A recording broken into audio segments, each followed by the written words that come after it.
Welcome to the latest edition of Maker Mentions, and this time I'm featuring my good friend Stacey Lee, who is a florist based here in Massachusetts. We are located here in her shop, which is in her garage. It looks pretty sweet, right? And she did all this hard work, and you should really check this place out. I saw it what it looked like beforehand, and it definitely didn't look this cool.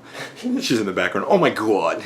Hey, you stop teasing my friend Stacey. She's one of my inner echelon friends. That inner sanctum of people. The kind of friend that's with you through the ups and through the downs. They'll come and see you when you're at your worst, sitting in a hospital bed, hurt up. They're just coming to say hi and just to say they still care. We've been together through the ups. We've been together through the downs. We've seen the worst of each other. We've seen the best of each other. And we still really like each other. I mean, we go way back. Okay, pass me. Take it away. And be nice. Thank so this you. is my friend Stacey. Hi. We were friends a lot longer before we were kind of business. I wouldn't call us business partners. We were friends when we were both at the engineering firm. And we were both in the corporate world. Got that corporate stink off us. Stacey took the leap well before even KB or myself. She was kind of forced to, but happens when you get laid off. They're like, so let's start there. Yeah. Okay. All right, we're gonna start this. How the hell are you? How'd you get here? So I got here. I used to be a civil engineer. Travis and I worked together at Tetra Tech, and I kept getting laid off. And my friend Lori was getting married, and she asked me to do the flowers for her wedding, and I'd been doing it on the side, doing it up for the corporate people and doing it up for friends and family. And then I did Lori's wedding, and then 3 weeks later I got laid off again. And that was kind of the writing on the wall, that it was like the third time I got laid off in a couple of years because the economy was bad for construction, and off we went. So here I am 5 years later. My first couple of jobs were Craigslist finds where I paid more for the flowers than I was paid for the job. Not ideal, but you got to start somewhere. Kept plugging away at it, I guess. Kept plugging away. Yeah. Did you ever feel like you wanted to quit? Oh, God, yeah. The first 3 years of any business were really tough. I think I really hit my stride in the last couple of years. It takes a long time, especially jumping from something like engineering into the floral industry. They don't really overlap in many places. I think I found the only overlap. you gotta find what works, and you have to go through a bunch of different, pieces, I guess, to get to the point that works for your business. I thought I would never do weddings. I hated events. I hated the stress of it, and I only wanted to do daily bouquets and things that I could do on the fly. And then I did a few weddings and I really liked it. So I started doing a lot of weddings and a lot of events, and I realized that I liked having between 3 months and a few years or a couple of years to plan something out. So I really just do events now, and it works out really well with the baby. And well, he's not a baby, he's gonna be 2, but it works out really well with my hellion. You gotta be ready to change and find out what works for your business, what works for your life, and what works for making you happy. She brings up a really good point. Too many people don't go venture out of their safe zone and try something that they really want to do, or something that they really love. Like I've been saying, Stacey and I have been pals for a while, so I've seen her in the corporate world. I've seen her be a miserable form of herself, just going to this job and putting in, what little she has just to make it through the day. Now, she's this emboldened Amazonian warrior woman that's able to conquer anything she sets her mind to. She has a no-crap-given mentality. So I had to ask her, knowing what you do now, what would you have done differently? Probably took more chances. I played it way too safe. Not just with taking work, but also with money and reaching out to people. I'm pretty shy, and in the last couple of years I've really tried to reach out to and go to places and meet people and designers and farmers and people that I admire from afar on the Instagram, and then you meet up and you're like, hi, I'm a big fan, and you fangirl out, and it's weird and it's fun, and you meet new people and make new friends. But I think that's part that I've kind of tried to branch out into. Yes! Floral puns. I operated a florist business for the first 2.5 years without a fridge. Without any refrigeration, and that's what that lovely noise is. That's what that noise is. That's what I clicked on. It made me think of it. So please ignore the audio. This is the downside of working in an actual working florist shop. You have things going around, and I didn't bring my microphone because I'm a rookie. Okay, back to Stacey. But yeah, I did the first 3 years, 2.5 years of business without a fridge. Everybody thinks you need to go put yourself in $75,000 worth of debt to start a business. You don't. Go on YouTube. Find some designers you admire or whatever is in your field, and there is free stuff everywhere to learn. You don't have to go to college for this. You don't have to put yourself in debt. You don't have to go buy the fridge on day one. See if you even like it first. I spent 10 years of my life in engineering, and I never liked any of it. any days. I can count on one hand how many bad days I've had as a florist. And you don't know that going into it. You got to figure it out yourself. Fake it till you make it. I absolutely love that statement because it's really what we're all doing. None of us really know what the hell we're doing. Most of us are just winging it and seeing what happens. For example, 5 years in business and I'm still in the flower exchange holding something up going, what is this called? This is going to die if I leave it out of water for too long because I have no idea. But you don't know what you don't know until you know. So. See, sometimes you don't know. And if you don't...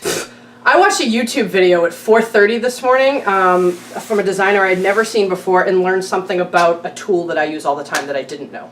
And it was something that, had I known this 5 years ago, I cannot tell you how many times it would have made my life easier. I am still learning on YouTube. I actually just took my first flower design class. Did you know this? No. My first ever hands-on flower design class. Actually, that's why I pulled this out. This was the bouquet that I made at Electric Moon Peony Farm. Ooh. Oh, look at that. Yeah. Wowie, wow. So they are sustainable peony growers down in Little Compton, Rhode Island. It's Little Compton, sorry. Little Compton, Rhode Island.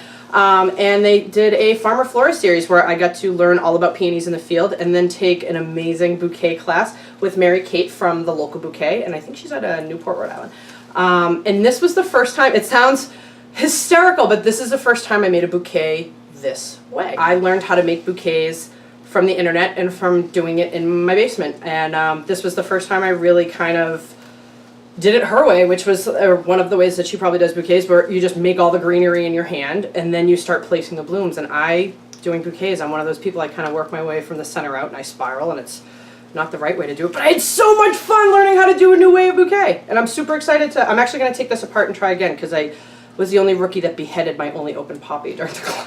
Oh no! And it ruined it because it was right here and it was all floppy and pretty and beautiful and I killed it. So I'm actually gonna take the tape off because I didn't put ribbon on mine and try it again because practice makes perfect. And if you want to learn how to do something, you have to do it.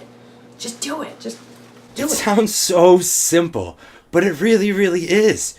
Just start doing. Whether you're my buddy Riley, who started his company Phoenix Haberdashery when he was 16, 17, or my mother, who started Tami's Balloon Creations in her 50s and didn't have this skill until now. Links to both those companies in the description, of course. But the moral of the story is stop wishing, wanting, hoping, saying you're going to do something, and just freaking do it.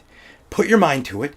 Go out, find the knowledge, it's out there, and just start doing it. The more you immerse yourself, the more you just bury yourself in it, the better you're going to do. You got to be excited about it. If you're going to start a business, if you're going to take a passion someplace, you've got to love it. And obviously I'm 5 years in and I still am fanatical about it. I love it. It's in my blood. I love it.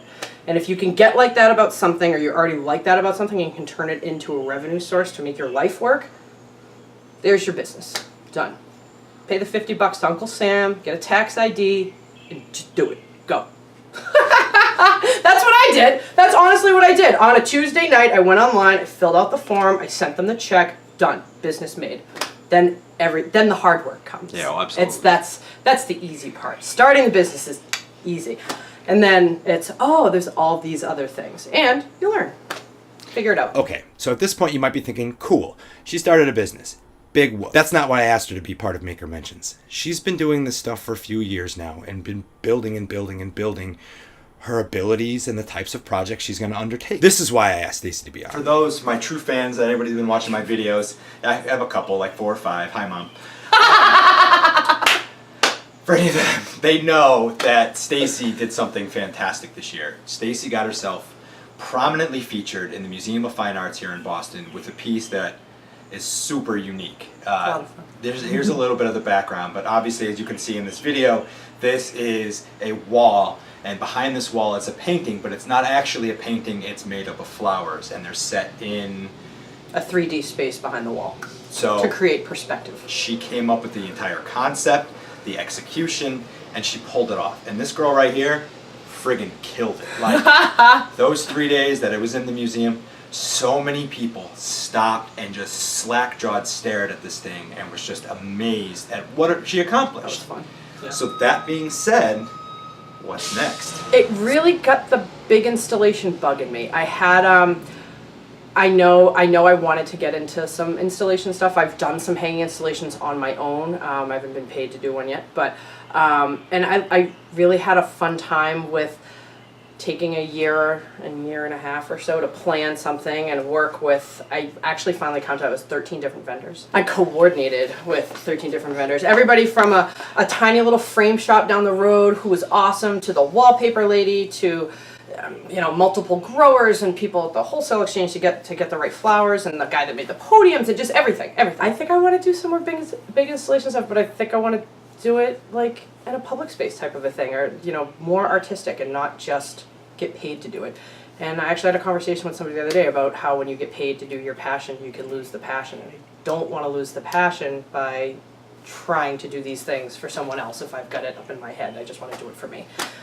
Which is crazy, but that's kind of where I'm at. Now she's bringing up a very valid point.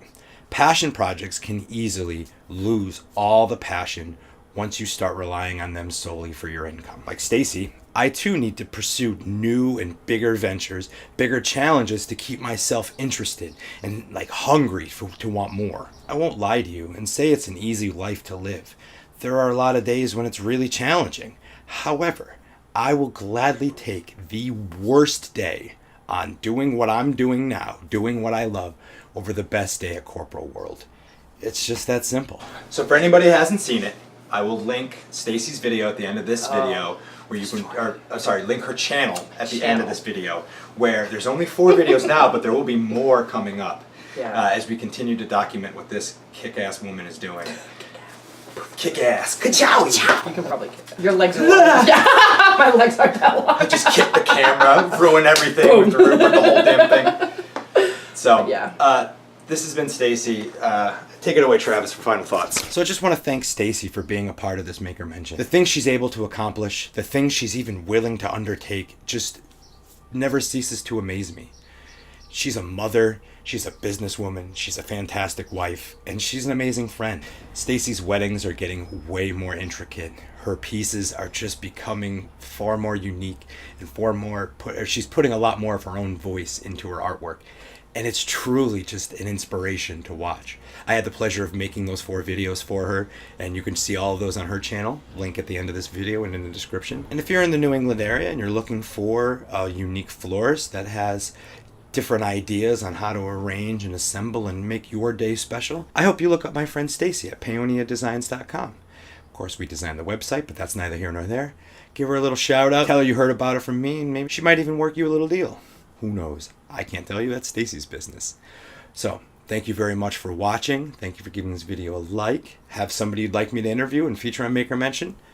Leave them down in the comments. I'm constantly looking for more people that are inspirations to the people around them, that are doing things that are different or unique or really just noteworthy.